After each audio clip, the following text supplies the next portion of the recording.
खासदार झाल्यानंतर विधानसभेतल्या 2 आमदारांनी आता राजीनामे दिलेले आहेत, तर आणखी 5 आमदार राजीनामा देणार आहेत। लोकसभेवर निवडले गेल्यानं विधानसभेचं सदस्यत्व हे आमदार आता सोडतायत। प्रणिती शिंदे आणि बळवंत वानखडे यांनी राजीनामे दिलेले आहेत, तर निलेश लंके, वर्षा गायकवाड आणि संदीपान भुमरे देखील राजीनामे देणार असल्याचं समजतंय। पावसाळी अधिवेशनामध्ये विधानसभेच्या त्यामुळे 14 जागा रिक्त दिसणार आहेत। राजू पारवे आणि अशोक चव्हाण यांनी यापूर्वीच राजीनामे दिलेले आहेत, तर 4 जागा आमदारांचं निधन झाल्यानं रिक्त आहेत। तर काँग्रेसचे नेते सुनील केदार अपात्र ठरल्यानं ती एक जागा देखील रिक्त आहे।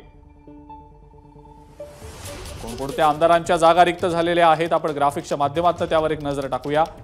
लोकसभेवर निवडले गेल्यानं तब्बल 7 आमदारांच्या जागा आता रिक्त होत आहेत। त्यात प्रणिती शिंदे, बळवंत वानखडे, रवींद्र वायकर,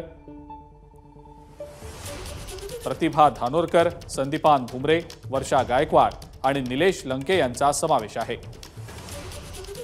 तर दुसरीकडे राजीनामे दिल्यानं ज्या 2 जागा रिक्त झालेल्या होत्या त्यामध्ये अशोक चव्हाण आणि राजू पारवे यांचा समावेश होता, तर अपात्र ठरल्यानं सुनील केदार यांची देखील जागा रिक्त आहे।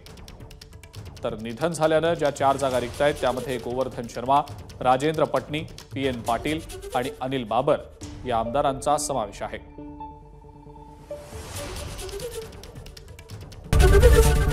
एबीपी माझा, उघडा डोळे बघा नीट।